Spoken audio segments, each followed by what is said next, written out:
Rabies and Germs, my name's McConaughey, and you're watching this on NJ Today, here on Mishmashers.com.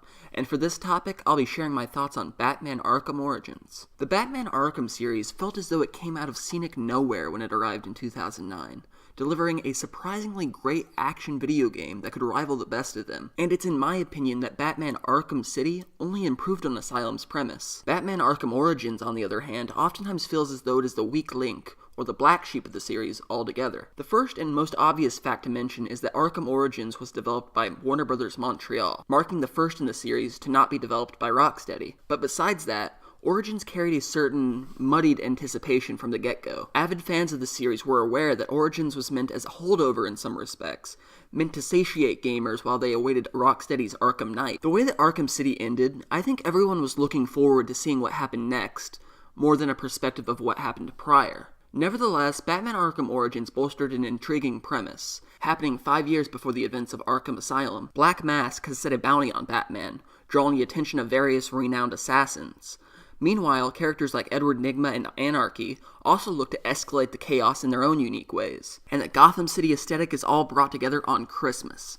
Batman Arkham Origins received mixed to positive reviews from critics, with the consensus suggesting it as an inferior entry in the series. The video game sales were notably down from the heights set by Batman Arkham City, and were more in line with solid sales of Batman Arkham Asylum back when it first came out. I decided I wanted to go back and look at Batman Arkham Origins, because I remembered having a certain fondness for the ideas incorporated into the series, and although Arkham Knight is released on modern home consoles, and Arkham Asylum and City were remastered, it looks as though Origins might be allowed to fall into obscurity, and so I wanted to look at it before I decide to shelve the PlayStation 3 console I have it for. Batman Arkham Origins brings the tried and true gameplay of the previous installments in the Arkham series, with a couple of new gadgets added in for good measure. The storyline itself allots the means to share some Batman villains we hadn't since met, like Anarchy, a character I hadn't known of until recently with the short-lived Beware the Batman animated series, or Copperhead or Mad Hatter, while at the same time keeping established characters like the Riddler around, but with an added twist.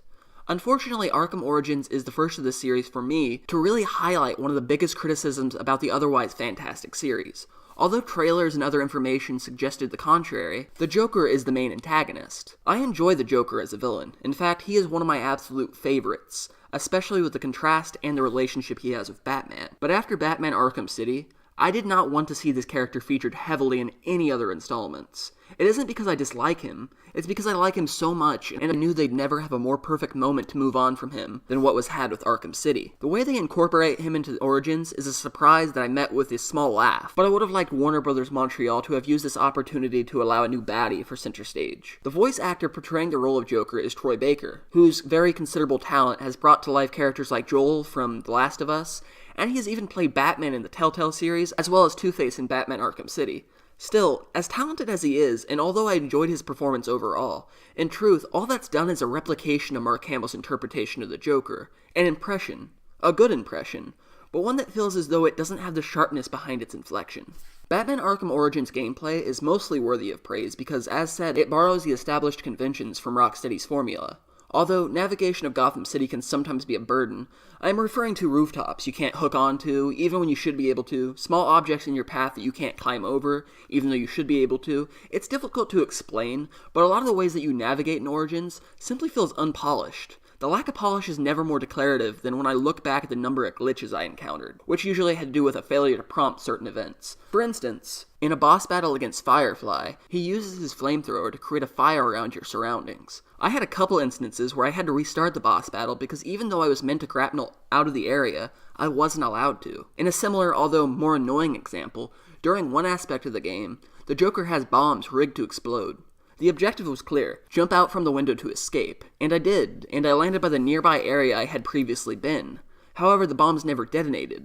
Because of this, I went back to where the bombs were, and saw that the timer for the bomb's detonation was on 0. I was confused by this, but again, I jumped out from the window. This time, I saw there was a helicopter flying overhead, and I hooked onto it. Once I did that, the sequence completed itself and the bombs detonated. Other than that, I had a few instances where enemies would glitch themselves in doorways, and instances where enemies would be taken down, And regardless, Batman would make aimlessly fierce attacks in the air like he was either an over-the-top mime or fighting the Invisible Woman. The side missions and the Enigma extortion data are enjoyable, as they are with the rest of the series. I particularly like the payoff to finding all of Enigma's extortion data, and I enjoyed seeing the Mad Hatter and Anarchy both featured, even if both of them felt as though they could have had more to say than what they did. My favorite aspect about Batman Arkham Origins, I think, is the portrayal of Batman. Not necessarily because the voice actor himself, Roger Craig Smith, who otherwise I know for voicing Chris Redfield in some of the Resident Evil video games, but because it features Bruce Wayne as more emotionally unhinged. A speech the character gives to Alfred in Origins is enough to cement the character's performance. The scenes with the Joker are always moments worth singling out, and in this, they are no different. Although I would reiterate, though they don't provide a whole lot of new commentary on the character, or the relationship between him and Batman. It all comes down to feeling like a high-quality rehash. The side quests, and even the Enigma's extortion data, while I described as enjoyable, are mostly enjoyable because they allow you an excuse to chew on the scenery and provide the aesthetic of more bang for your buck. In truth, the extortion data is busy work, with most of the data being hidden in uninspired locations. Meanwhile, the Easter eggs and content building the series' lore feels often anemic. Meanwhile, elements implemented such as detective mode feel widely lacking, with what feels like a very simplified and ultimately dumb execution. The highlights of the series, such as stealth missions, also felt a little underwhelming, with a lot of them feeling easier than years past.